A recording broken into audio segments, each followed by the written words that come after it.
قرآن چیخ چیخ کے کہہ رہا ہے کہ جو نماز نہیں پڑھتا وہ پاکستان کے شناختی کارڈ میں مسلمان ہے، اللہ کے ہاں وہ مسلمان نہیں ہے۔ صحیح مسلم میں یہ حدیث لکھی رہ گئی 246 کہ بندے کے کفر اور ایمان، شرک اور اسلام کے درمیان فرق ہی نماز ہے۔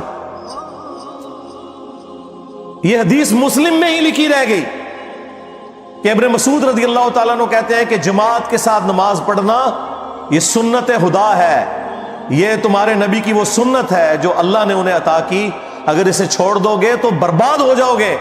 رسول اللہ کے زمانے میں اگر کوئی بیمار بھی ہوتا اور 2 بندوں کے سہارے مسجد میں آ کے نماز پڑھ سکتا تو اس کی کوشش ہوتی کہ میں مسجد میں جماعت سے نماز پڑھوں، کہیں مجھے منافق نہ شمار کر لیا جائے۔ جماعت چھوڑنے پر رسول اللہ کے زمانے میں سمجھا جاتا تھا صلی اللہ علیہ وآلہ وسلم کہ بندہ منافق ہے۔ صحابہ کرام کو، اہل بیت کو کب معلوم تھا کہ ایسی امت بھی آنے والی ہے جو آپ سے بڑا عشق رسول ہونے کا دعویٰ کرے گی اور نماز ایک نہیں پڑھے گی؟ تو وہ کہتے یار یہ تو بڑا آسان اسلام ہے۔ تو یہ حدیثیں تو مسلم شریف میں لکھی رہ گئی، پریکٹیکلی کس نے عمل کیا اس کے اوپر؟ یہ حدیث ترمذی میں لکھی رہ گئی کہ ہمارا اور منافقین کا عہد نماز کی بنیاد پہ ہے، جس نے نماز چھوڑی اس نے کفر کیا۔ یہ صحابہ کرام علیہم رضوان کا فتویٰ ترمذی میں ہی رہ گیا۔ عبداللہ بن شقیق تابعی کہتے ہیں کہ صحابہ کرام علیہم رضوان تارک الصلاح کے سوا کسی کی تکفیر نہیں کرتے تھے، صرف بے نمازی کو وہ کافر سمجھتے تھے، باقیوں کو وہ تمام غلطیوں کے باوجود مسلمان تصور کرتے تھے۔ اندازہ کریں، یہ ترمذی میں لکھا رہ گیا جناب۔ ہاں، ہم جب چیخ چیخ کے یہ باتیں بیان کرتے ہیں لوگ کہتے ہیں یار یہ کس قسم کی باتیں کر رہے ہیں، یہ کہاں پہ لکھی ہوئی ہے؟ سرکار کتابوں میں لکھی ہوئی ہے۔ یہی تو ہم آپ سے کہہ رہے ہیں کہ مرنے سے پہلے اے مسلمان کر لے اس پہ غور، کتابوں کا خدا اور ہے، بابوں کا خدا اور۔ یہ حدیث ابو داؤد میں ہی لکھی رہ گئی کہ بچہ جب 7 سال کا ہو جائے تو اسے نماز کا حکم دو، اور نہ پڑھے 10 سال کی عمر میں اسے سزا بھی دو، اور 10 سال کے بچوں کے بستر بھی الگ کر دو۔ یہ ابو داؤد میں لکھی رہ گئی حدیث، عمل کس نے کیا؟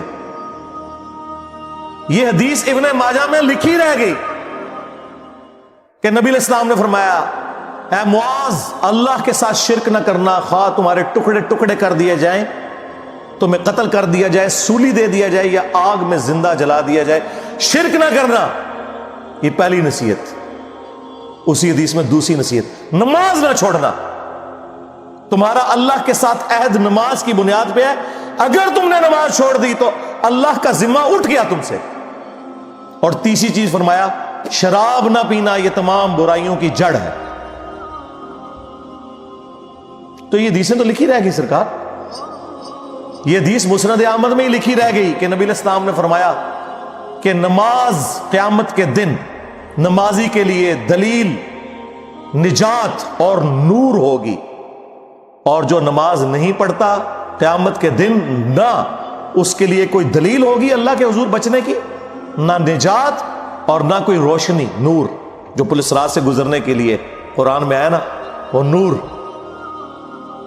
اور پھر نبی السلام نے فرمایا کہ بے نمازی کا حشر اسی حدیث میں آتا ہے، فرعون، قارون اور حامان اور امیہ ابن خلف کے ساتھ ہوگا۔ ہاں جی، کچھ بھی ہے تیرے محبوب کی امت سے ہے۔ محبوب تو پہلے ہی بتا گئے ہیں کہ بے نمازی تیرا حشر تو فرعون کے ساتھ ہونا ہے، تیرا حشر قارون کے ساتھ ہونا ہے، امیہ ابن خلف کے ساتھ ہونا ہے۔ اور یہ تو میں آپ کو صرف ایک بات کر رہا ہوں۔ اب اگر میں قرآن کی توحید بیان کرنا شروع کروں تو قرآن کے پہلے صفحے کا ٹیسٹ دنیا کے کروڑوں مسلمان پاس نہیں کر سکتے۔ ایاک نعبد و ایاک نستعین، یہ قرآن میں لکھا رہے گا۔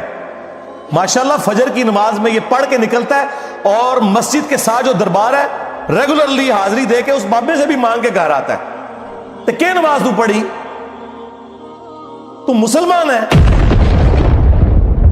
تیری ہر نماز کی ہر رکعت میں تو یہ نہ پڑھے تیری نماز ہی نہیں ہوتی۔ ایاک نعبد و ایاک نستعین، اے اللہ عبادت بھی تیری کریں گے، دعا بھی تجھی سے مانگیں گے، مدد بھی تجھی سے مانگیں گے۔ یہاں مدد مانا دعا کے، لیکن یہاں مولویوں نے پھر پٹی پڑھا دی، ان کا نہیں جی نہیں جی امی سے روٹی نہ مانگے. اندازہ کریں قرآن کا مذاق اڑا رہے ہیں، حالانکہ انہیں پتہ ہے کہ قرآن میں یہ آیت موجود ہے وَتَعَاوَنُوا عَلَى الْبِرِّ وَالتَّقْوَى وَلَا تَعَاوَنُوا عَلَى الْإِثْمِ وَالْعُدْوَانِ. نیکی اور پرہیزگاری کے کاموں میں ایک دوسرے کی مدد کرو اور برائی میں الگ رہو. قرآن نے بتایا ہے کہ اللہ نے دنیا کو اسباب کے ساتھ جوڑا ہوا ہے. یہاں ایاک نستعین میں دعا کے اعتبار سے بتایا جا رہا تھا کہ غیر اللہ سے نہیں کرنی، ظاہری اسباب کا تو قرآن میں حکم ہے. لیکن دیکھ لیں، اور پھر جس شان سے اللہ تعالیٰ نے سورۃ النمل میں ذکر کیا، حیران کن بات آپ کو بتاؤں، اہل تشیع کے ہاں صبح و شام کی دعاؤں میں، سنت اذکار میں سورۃ النمل کی آیت نمبر 62 پڑھی جاتی ہے. ترجمہ نہیں کا بھی کسی نے پڑھا، اور ہمارے جن اسٹوڈنٹس نے پڑھا جو شیعہ مکتب سے تعلق رکھتے تھے، کیونکہ میں نے اس آیت کو اتنی دفعہ کوٹ کیا، انہوں نے کہا ہم تو یہ صبح شام پڑھتے ہیں، ترجمہ پڑھا تو انہوں نے کہا یار یہ آیت پڑھ کے بھی سب سے زیادہ شرک ہم کر رہے تھے، کیونکہ اس آیت کے اندر کیا لکھا ہے؟ اَمَّن يُجِيبُ الْمُضْطَرَّ اِذَا دَعَاهُ، بھلا بتاؤ کون ہے جو تکلیف میں گھرے ہوئے شخص کی فریاد کو سنتا ہے، وَيَكْشِفُ السُّوءَ، اور اس سے اس کی برائی کو، تکلیف کو دور کر دیتا ہے، وَيَجْعَلُكُمْ خُلَفَاءَ الْأَرْضِ، اور تمہیں اگلوں کا خلیفہ کرتا ہے زمین پر، تمہارے ماں باپ کے مرنے کے بعد تم، تمہارے مرنے کے بعد تمہاری اولاد کو. اَإِلَٰهٌ مَّعَ اللَّهِ، کیا اللہ کے ساتھ کوئی اور معبود بھی ہے؟ قَلِيلًا مَّا تَذَكَّرُونَ، لیکن بہت کم ہی تم نصیحت حاصل کرتے ہو. بالکل صدق اللہ العظیم، بہت کم لوگوں نے نصیحت حاصل کی. اس آیت میں کلیئر کٹ لکھا ہے کہ جو اللہ کے سوا کسی اور سے دعا کرتا ہے گویا وہ اسے خدا بنائے ہوئے ہے. یا علی مدد کا مطلب سادہ نہیں ہے، اس کا مطلب ہے کہ آپ نے مولا علی کو اللہ کے مقابلے پر خدا تصور کر دیا. نہیں جی ہم تو انہیں اللہ کا بندہ مانتے ہیں. نہیں جناب، قرآن تو یہ کہتا ہے کہ اللہ کا بندہ مان کے یا بغیر بندہ مان کے.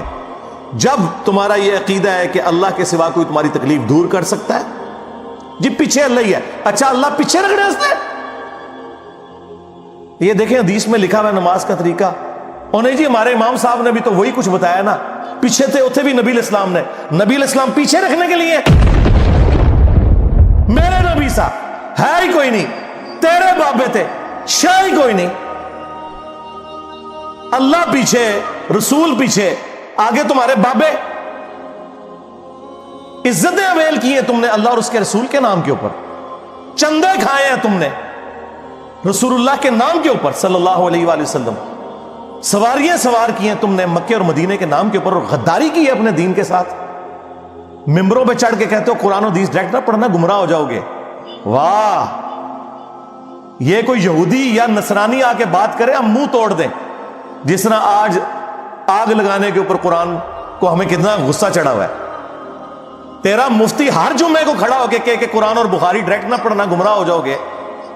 آگ تو یہ لگا رہا ہے، وہ آگ تو ایک دن تھی، اس سے کوئی فرق نہیں پڑا. قرآن کے ملینز آف کاپیز دنیا میں موجود ہیں، ملینز آف حافظ قرآن ہے. قرآن کو کوئی آگ نہیں لگا سکتا، دنیا سے ختم نہیں کر سکتا. اصل جو چور چھپا ہوا ہے نا وہ تیرے اندر چھپا ہوا ہے. جو یہ علماء ہیں، شیاطین، جنات اور انسانوں میں سے شیاطین، جو تمہیں یہ کہہ رہے ہیں قرآن حدیث ڈائریکٹ نہ پڑھنا، گمراہ ہو جاؤ گے. اور تم کہتے ہو مفتی صاحب نے فرما دیا. سبحان اللہ.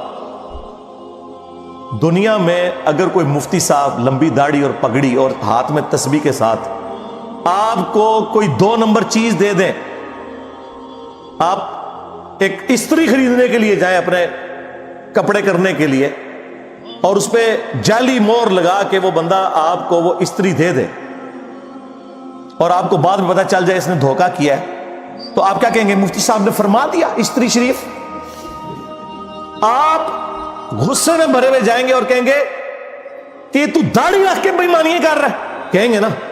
تو یہ داڑھی والے جو مولوی ممبروں پہ چڑھے ہوئے جھوٹ سکھا رہے ہیں آپ کو، ان کو کبھی آپ نے کہا نہیں. آپ فرق دیکھ لیں، جہاں آپ کی دنیا کا نقصان ہوتا ہے نا، نہ آپ کو مفتی کی داڑھی نظر آتی ہے، ہو سکتا ہے آپ جا کے آگ لگا دیں اس کی داڑھی کوئی، لیکن جہاں آپ کا دین کا نقصان ہو رہا ہے آپ کہتے ہیں مفتی صاحب نے فرما دیا. وہاں لاکھ چیختے رہے کہ یار یہ مفتی صاحب آپ کو اپنے بابوں کا دین بتا رہے ہیں، کتابوں میں دین کچھ اور لکھا ہوا ہے، ٹس سے مس نہیں ہوتے. تو یہ قرآن کی توحید کا ٹیسٹ نہیں تھے پاس کر رہے. ایک جاہل سے جاہل مسلمان کو بھی یہ بات سمجھ آنی چاہیے کہ بارش کون برساتا ہے؟ اللہ. ڈیوٹی کس کی ہے؟ فرشتوں کی. کیا ہم بارش فرشتوں سے مانگیں گے یا اللہ سے؟ تو بات ختم ہوگی. ویسے تو کہتے ہو ہم سنی ہیں. سنی وہ ہوگا جو بخاری مسلم کے طریقے کے مطابق جو رسول اللہ کے احادیث نقل ہوئی ہیں صلی اللہ علیہ وآلہ وسلم، رکوع میں جاتے وقت اور رکوع سے اٹھتے وقت رفع الیدین کرے گا. یا سنی وہ ہوگا جو اپنی پبلک کو یہ جھوٹ مشہور کرے گا کہ جی بغلے بت رکھ کے آندے سن تاں رفع الیدین ہوتا سی. واہ واہ. جس شخصیت کے ساتھیوں میں سیدنا عمر، سیدنا حمزہ، سیدنا علی جیسے دلیر اور اللہ کے شیر ہوں، اتنے لوگ بت رکھ کے تے حضور دے پیچھے آگے کھلوندے سر. اب گل کرنے لی کرو کوئی، سب کچھ جھوٹ نکلیا تھوڑا. قرآن کو آگ لگ گئی، تسی لائیے قرآن کو آگ. آپ لوگ دشمن ہیں اسلام کے. اس سے بڑی کیا دشمنی ہوگی جو لوگوں کو کہتا ہے قرآن و سنت سے جوڑو، اس کو کہتے ہیں جی یہ لوگوں کو گمراہ کر رہا ہے، ہمارے بزرگوں سے ہٹا رہا ہے. جی بالکل اعلانیہ میں کہتا ہوں کہ میں آپ کے بزرگوں سے آپ کی پبلک کو ہٹا رہا ہوں، اس لیے نہیں کہ اپنے ساتھ جوڑوں، کیونکہ نہ تو میری کوئی چندہ بک، نہ میرا کوئی مدرسہ، ہاں نہ میری کوئی مسجد. چندے آپ کو دیں، نمازیں آپ کے پیچھے پڑھیں. ہم توڑ رہے اس لیے نہیں ہے، آپ کے بزرگ ویسے اس لیے توڑتے تھے کہ کسی سے توڑ کے اپنے ساتھ جوڑیں. اصل میں نا انہوں نے یہی جرم کیا، یہ سمجھتے ہیں دوسرے بھی یہی کچھ کرتے ہیں. بندہ خود چور ہے نا، دوسرے کو ہی سمجھتا ہے. یہ آپ صحیح کہہ رہے ہیں، یہ ایسے ہی ہوتا رہا ہے. لیکن آج جو شخص آپ پہ اللہ تعالیٰ نے مسلط کیا ہے نا، یہ شخص آپ کے بزرگوں سے توڑ کے اپنے ساتھ نہیں جوڑ رہا، یہ اس کے ساتھ جوڑ رہا ہے جس کی قبر مدینے میں صلی اللہ علیہ وآلہ وسلم.